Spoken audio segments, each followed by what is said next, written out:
Hey everyone, welcome to Learning English. यो भिडियोमा हामीले सिक्ने छौं to को प्रयोग। अंग्रेजी कुनै पनि सेन्टेन्सहरु तपाई बोल्दाखेरि चाहिँ प्राय to भन्ने आउँछ नै, हैन? आज हामी त्यही to को बारेमा चाहिँ सिक्ने छौं, है त? to भनेको चाहिँ के हुन्छ त्यसको नेपाली अर्थ? लाई, तिर, सम्म, सँग, हैन? यस्ता सेन्टेन्सहरु चाहिँ अथवा कुनै हामी बोल्दाखेरि चाहिँ to को प्रयोग भएको हुन्छ। to को प्रयोग गर्न सकिन्छ। हैन र कुनै बेला यसको प्रयोग वाक्यमा सहायक क्रियाको सपोर्ट गर्नको लागि पनि प्रयोग गरिन्छ है त आजको भिडियोमा हामी यही टु को बारेमा सिक्ने छौं र सेन्टेन्सहरु चाहिँ जान्ने छौं है त भिडियोलाई अन्तिमसम्म रहनु होला आउनुहोस् अब भिडियोलाई सुरु गरौं लेट्स गेट स्टार्टेड पहिलो सेन्टेन्स छ गो टु वर्क काममा जाऊ Go to work. काममा जाऊ काम गर्न जाऊ go to work. Talk to me. मसँग कुरा गर. Talk to me. मसँग कुरा गर. मसँग कुरा गरलाई के भन्ने त Talk to me. Talk to me. मलाई जानै पर्यो. I had to go. I had to go. मलाई जानै पर्यो. अथवा मलाई जानै पर्ने थियो I had to go म जानु पर्छ I have to go I have to go म जानु पर्छ I have to go I have to go उसँग कुरा गर talk to him उसँग कुरा गर हिम भन्ला गएपछि के भयो त यहाँ पुरुषको लागि भयो यदि महिलाको लागि चाहिँ कुरा गर्नु पर्यो भने चाहिँ her talk to her है त आराम गर्ने प्रयास गर्नुहोस् try to take rest आराम गर्ने प्रयास गर try to take rest 10 सम्म गणना गर count to 10 10 सम्म गणना गर count to 10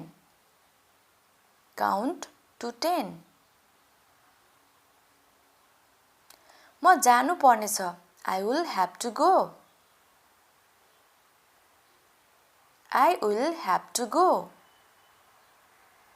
मलाई जानु पर्ने छ I will have to go सोमबार देखि शुक्रबार सम्म आउनुहोस् Come between Monday to Friday. Come between Monday to Friday. सोमबार देखि शुक्रबार सम्म आउनुहोस् उ जान चाहन्छ He wants to go. उ जान चाहन्छ He wants to go. उ जान चाहन्छ मलाई जान आवश्यक छ I need to go. मलाई जान आवश्यक छ I need to go उनीहरू आउँथे they used to come उनीहरू आउँथे they used to come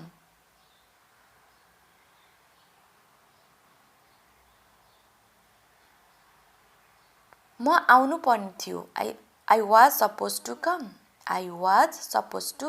म आउनु पर्ने थियो. I was supposed to come.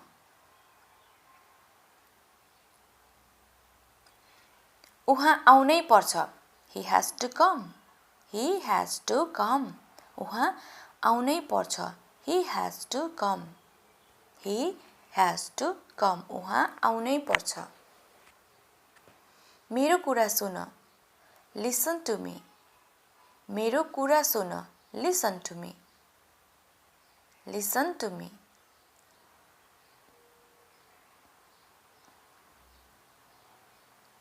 ध्यान केन्द्रित गर्ने प्रयास गर. Try to focus. Focus भन्ने के हो त?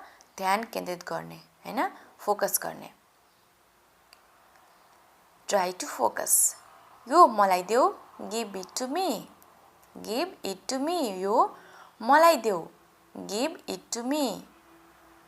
Give it to me.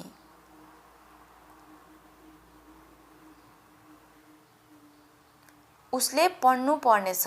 She will have to study. उनले अथवा उसले हैन पढ्नु पर्नेछ. She will have to study. She will have to study. उनले मसँग झुट बोलिन्. She lied to me. उनले मसँग झुट बोलिन्. She lied to me. She lied to me. काममा फर्किनुस्. Get back to work. Get back to work. काममा फर्किनुस्. Get back to work. Get back to work. उसले तिमीलाई झुट बोल्यो. He lied to you. He lied to you. उसले तिमीलाई झुट बोल्यो. He lied to you.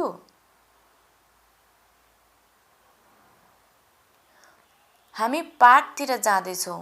We are going to the park. हामी पार्कतिर जाँदैछौँ. We are going to the park. We are going to the park. तिनीहरू हामीलाई भेट गर्न आए. They came to meet us. They came to meet us. तिनीहरू हामीलाई भेट गर्न आए. They came to meet us. Meet us भनेको के हो त? भेट गर्नु. ऊ त्यहाँ खेल्नलाई जान्छ. He goes there to play.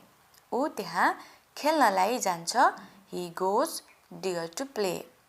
He goes there to play. मैले रामलाई कम्प्युटर दिएँ. I gave the computer to Ram. मैले रामलाई कम्प्युटर दिएँ.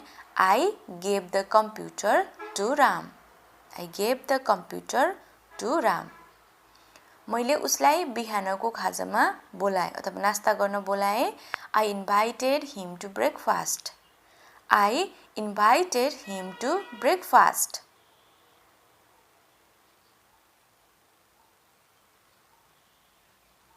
उनीहरूले मलाई चियाको लागि बोलाए.